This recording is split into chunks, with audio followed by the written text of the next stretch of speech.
Israel declared that they have everything ready to take over the Madleen, part of the Freedom Flotilla going to Gaza, as solidarity with the people and to give them some aid in a symbolic and humanitarian effort. Israel said that they're not going to create a lot of trouble doing this and that they want to expel the people immediately as they detain them. They had this report here in Israel saying that Fleet 13 practiced non-violent takeover, they're saying, of Greta's flotilla to Gaza. That's one of the Israeli elite units that goes and has these operations. They previously participated in other operations. But now the problem that they're facing is that the people on the actual ship might be recording them. That's something that Israel is clearly considering very heavily. And according to the reports that are coming from Israel, they already practiced multiple times all the ways that they can have a non-violent takeover. According to this report here, they're saying that they want to take over a non-violent way, and then they want to take the ship to the Ashdod port or the Sdod port. Then they don't want to leave the people even for one night in Israel. We will take control of the ship in a pleasant manner, according to a senior security official, and bring them into custody and then send them back abroad the same night. So they're not looking to even detain them in Israel. They want to get rid of them as soon as possible. Now, it's important to note here that this whole act is illegal. I mean, the whole establishment of this apartheid entity was illegal, but I mean, the levels of illegal actions that Israel gets away with it is unbelievable. International waters, the waters off the shores of Gaza, that's not Israel. And these people are acting in complete accordance to international law. They've been advised by lawyers, by the way, and everything that they're doing is perfectly legal. And Israel knows that this ship is very small, by the way, it's very symbolic. But they still are fearful that something might happen and that they might be recording this confrontation that they're projected to have now. So the people on the ship, they know, they're expecting Israel to take the ship. And also, Israel was jamming the GPS signal previously. It was showing as if the ship is already in Jordan. They're trying to already play these tricks with them. This might happen, by the way, this takeover in the next few hours, because now they're getting closer and closer to the Gaza Strip, expected to reach in hours.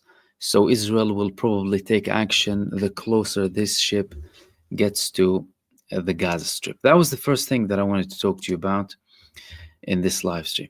The second thing that I want to talk to you about is the fact that Israel is getting annihilated again inside of the Gaza Strip now, with more footage coming from the Palestinian resistance destroying Israeli terror forces D9 bulldozers.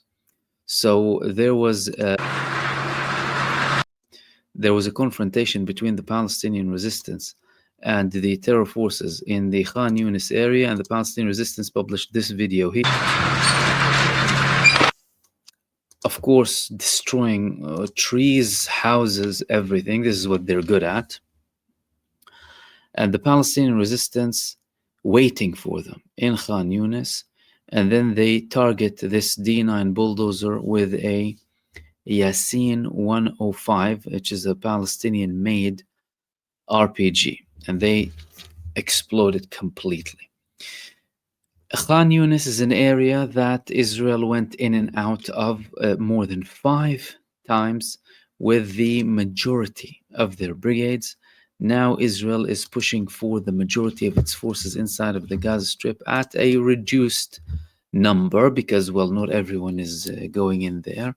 They're taking people with PTSD, mental illness, people with disabilities, people with no experience, people with no training.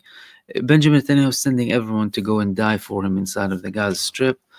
in a hopeless situation, by the way, and this just proves again and again that the Palestinian resistance is indeed there. It's confronting Israel every single day, and Israel has no answer to what the Palestinian resistance is doing. And this is something that the retired Major General Yitzhak Brik spoke about in a recent article that he had in the Israeli newspaper Ma'arif that I wanted to share with you.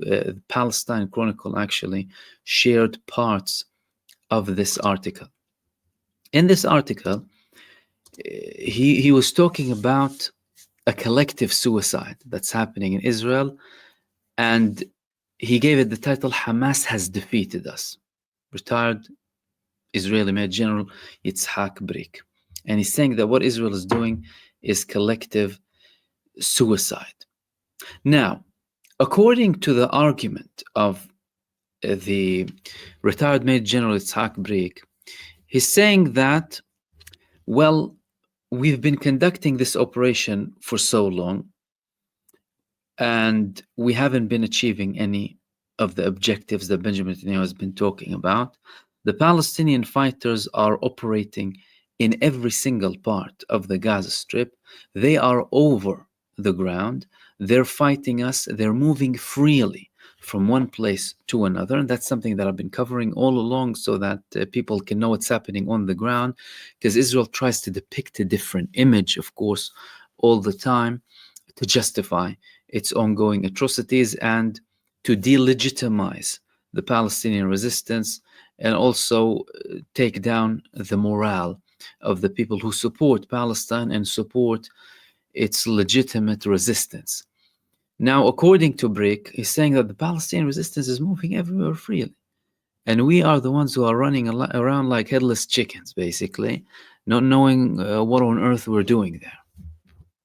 And some of his most striking notes in his article, by the way, he said that the IDF is almost unable to harm Hamas. Listen to this. But mainly uninvolved Gazan residents who are mainly harmed by the Air Force's bombings. Adding that Hamas fighters operate freely in tunnels while Israeli forces continue to suffer mounting casualties. In the meantime, the kidnapped will die in the tunnels and many more of our soldiers will be wounded and killed. He also warned of imminent financial collapse. That's something that not many people talk about, the financial situation in Israel. The Ministry of Finance announces that at this rate, within a few weeks, the state budget will run out, and we have not yet reached the middle of the year. And he concluded with this forecast: they are leading the people of Israel to collective suicide. Brik, retired Major General, always in contact, by the way, with decision makers. He has been in contact with Benjamin Netanyahu multiple times for the past 2 years. He's in constant contact with people who are serving inside of the Gaza Strip, who give him the reports that are actually happening on the ground, the realities of the battlefields, unlike, of course, what's being portrayed in the media. Sometimes, due to his position and due to the fact that he's not serving and he is at liberty to talk more freely, he will say, I have people who are serving in Gaza, for example, who have been telling me what's happening, and it's nowhere near what the Israeli authorities are telling us, let alone Benjamin Netanyahu and his whole propaganda to try and justify the continuation of the genocide. So this is again another reminder for everyone, really, coming from the horse's mouth, as they say, a man who is currently dealing with people who are inside of the Gaza Strip, speaking with people in the military leadership and the political leadership too, and who has been an IDF Major General for many years, who knows Israel very, very deeply. That's the second thing that I wanted to talk to you about. Now, yesterday we spoke about the information that Iran gathered from Israel. It was reported and it was starting to circulate very much on social media and multiple news networks. Now we have a confirmation. The intelligence minister of Iran, Ismail Khatib, actually confirmed that they got this shipment dealing with all of the secrets of Israel. They're calling it a treasure in Iran. And he also said that they will be publishing some of this information very soon. Let's have a look at what he said in this short clip here that he had on Press TV. A comprehensive and multifaceted operation was planned in this direction, the beginning of which involved infiltration, utilization of sources, and gaining access to those sources.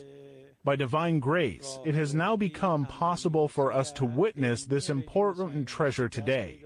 The complete nuclear documents have been obtained and transferred, and there are also other documents related to the US, Europe, and other countries.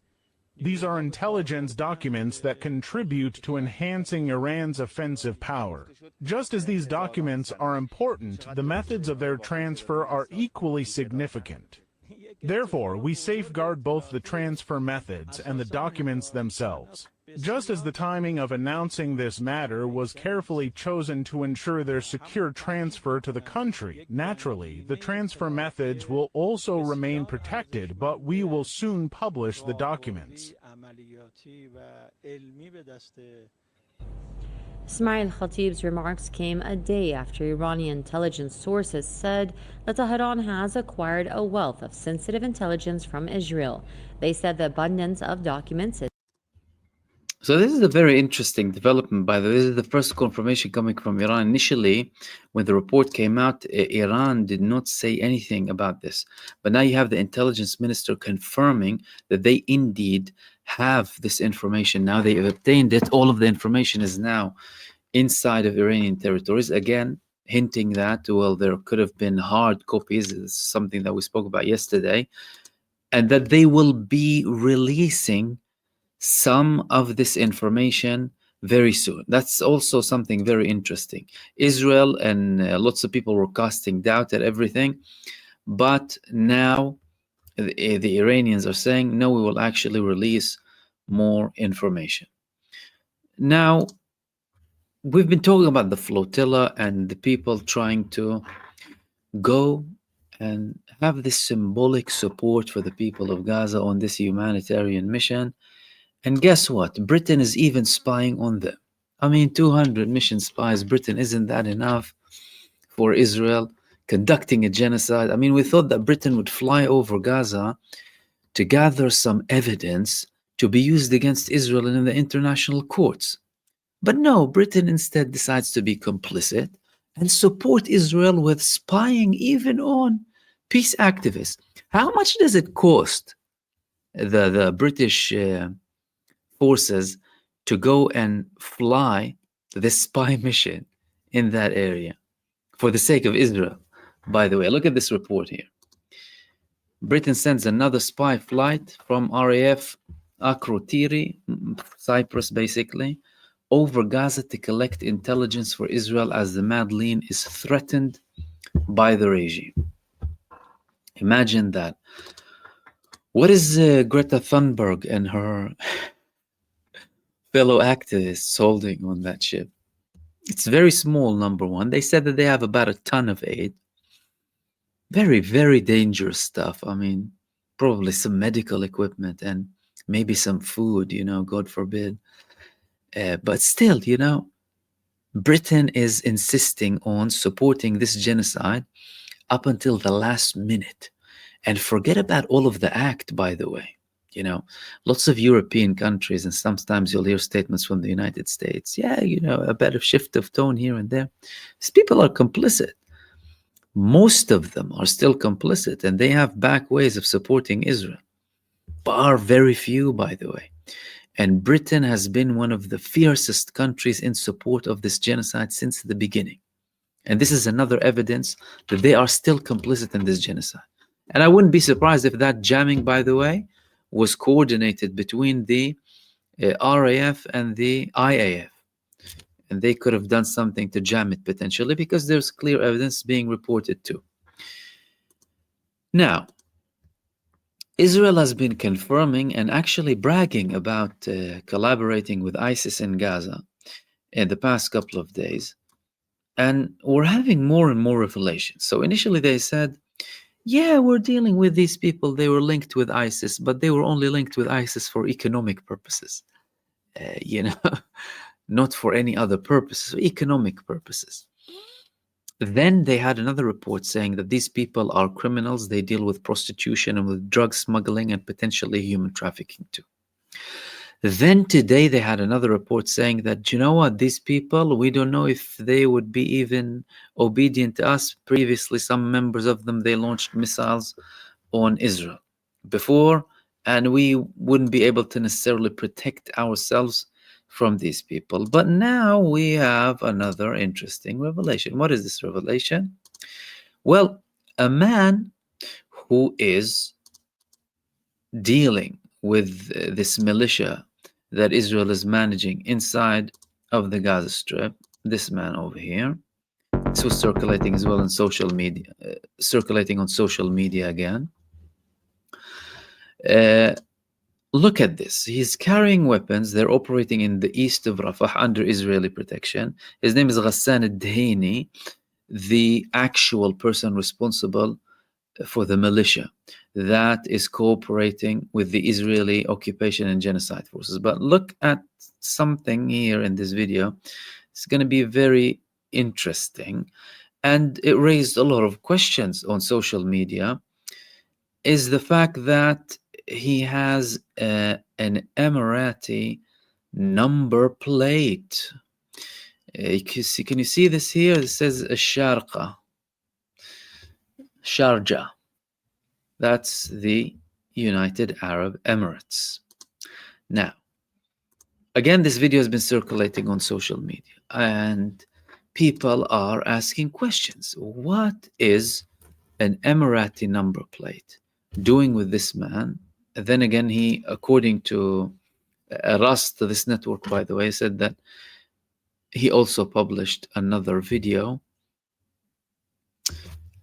of a truck taking military equipment through the deserts. Which deserts are we talking about? That's the video of him several days back, by the way, that I published after the Palestinian resistance had an ambush against this militia and basically blew the heads off some of these people because they said we're going to consider them IDF and we will treat them accordingly. But the main question, this was released by Al-Qassam Brigades, by the way, but the main question is, well, what is this number plate about? How is he getting this number plate there, right? An Emirati number plate. And does it have to do with a connection between the two? Are they funding him? And if they are funding him and supporting him, how are they getting this inside of the Gaza Strip? Where is it coming from? Lots of questions being raised about this, but what's for sure is that these people are, well, clearly equipped, clearly supported. Israel already confirmed that they support these people, arm them and fund them too, and then they're actively showing themselves in the streets and not denying, at least, that they are operating with Israel. Now, the final thing that I wanted to talk to you about is this move here coming from Donald Trump. Zelensky is saying that the United States sent 20,000 missiles bound for Ukraine to the Middle East instead. Ukraine and Russia have been exchanging heavy blows, well, considered to be the heaviest since the beginning of the war between the two countries in 2022. And Russia has been having daily attacks of drones, Shahid drones to be precise, Iranian, with Iranian support, of course, for Russia. Hundreds of them, 500 reported in the past few days, 500 a day or a night. And of course, Ukraine, it needs missiles to intercept them. Now, the United States was carrying out a shipment to Ukraine, and Zelensky is now confirming that the United States diverted the shipment. This report said that they were originally intended for Ukraine to combat Russian Shahed drones to the Middle East, according to Zelensky in an interview that he had with ABC. And Zelensky said, "We have major problems with Shaheds, which are the Iranian drones. We're fighting them, and of course, we'll find tools to destroy them. But we had found something and decided, I think it was under the previous administration, it was Defense Secretary Austin. We settled on a project, and we were counting on it.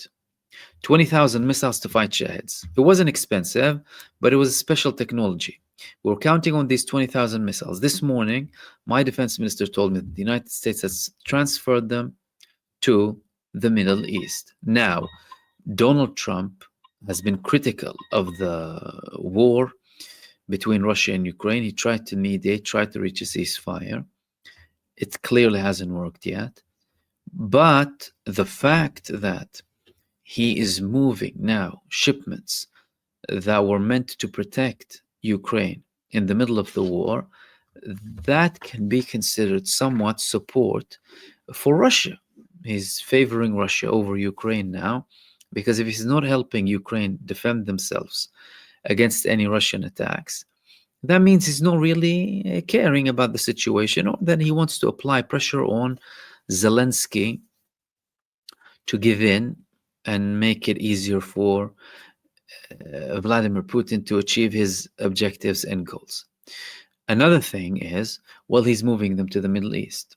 And if he's moving them to the Middle East, there's one country that is involved in a genocide. It's called Israel. It might be facing a big attack if it dares to go and conduct an act against Iran. And if Iran sends drones to Israel like they have before, although the second Iranian attack in the past year and a half only included hypersonic ballistic missiles, approximately most of them, but the initial attack in April 2024 included hundreds of drones. It was considered to be at the time the biggest drone attack in history, as in one go. Well, Israel would need them. Is he going to send them to Israel and hide it, or keep it with the United States forces inside of the region in case there's an attack coming from Iran that would include drones, so that they can be used against them? That raises more questions about the real intentions of the United States with Iran, especially with the fact that we haven't seen a ceasefire. No adequate pressure is being applied on Israel and Benjamin Netanyahu to stop the genocide and barbarism inside of the Gaza Strip. All we're having is, well, lip service coming from American and European leaders. No concrete actions yet. Nothing that reached a level that it's stopping Israel. And guess what? They have the power to. They have the power to give Israel an ultimatum to stop the genocide, but they're not so far, and that makes them complicit. I mean, we already know that they're complicit, but it's proving again that they're complicit. The talks are not going the way they were intended to go in the beginning between Iran and the United States. The United States still confirming that it wants Iran to stop enriching uranium. That's a red line for the Iranians. The Iranians will never stop enriching uranium for the sake of the United States or Israel or anyone else. It's a case of sovereignty and dignity. So where are things going? Trump has told Benjamin Netanyahu, don't attack. We don't want an attack against Iran, although they're having these unsuccessful talks at the moment. Lord knows if we will have a breakthrough. But more and more reports are talking about Israeli preparedness to conduct an attack against Iran. And the United States, at that point, will be forced in the picture. It will be forced into the battle, because Iran will be attacking United States bases. That's the latest confirmation from Iran that we heard from the Iranian officials several months back. If there's an Israeli attack on us, American bases in Arab countries surrounding us, despite our brotherly, relations with them, they will be attacked, because the Iranians are not convinced that America will not be supporting Israel, by the way. which means that there's something going on there, something very suspicious. And the talks about this Israeli preparation and Benjamin Netanyahu is really serious about going on this war with Iran to save himself from his internal situation, they're getting more and more momentum because Benjamin Netanyahu is facing collapse. There's a motion against him to dissolve the Israeli Knesset. Members of his coalition are going to vote for it. That would put Benjamin Netanyahu in an imminent risk of his government collapsing. If his government collapses, that means he will not be voted again. Very unlikely that Benjamin Netanyahu will win any election after this. But the most dangerous thing is he will lose some of those things that he's enjoying now as a prime minister. For example, banning an inquiry from happening about the 7th of October, an independent inquiry or state inquiry, full inquiry. Getting away and delaying his court cases and hearings, escaping, having excuses, still managing to dictate what happens inside of Israel with certain appointments, sacking certain people, bringing other people aboard, and also challenging the Supreme Court or the High Court in Israel. And all of the other perks that come with the position of the Prime Minister. This is a lot of pressure on him. And if that for Benjamin Netanyahu, as suicidal as it may sound, by the way, because like we quoted Brick earlier on, Israel is already committing mass suicide with what it's doing inside of the Gaza Strip, and Hamas has indeed defeated us, according to him. Netanyahu wouldn't really care, and he would potentially go for that final blow with Iran, even if it would entail the risk of landing an attack on Israel, landing a blow on Israel so hard that Israel would not be able to get out of.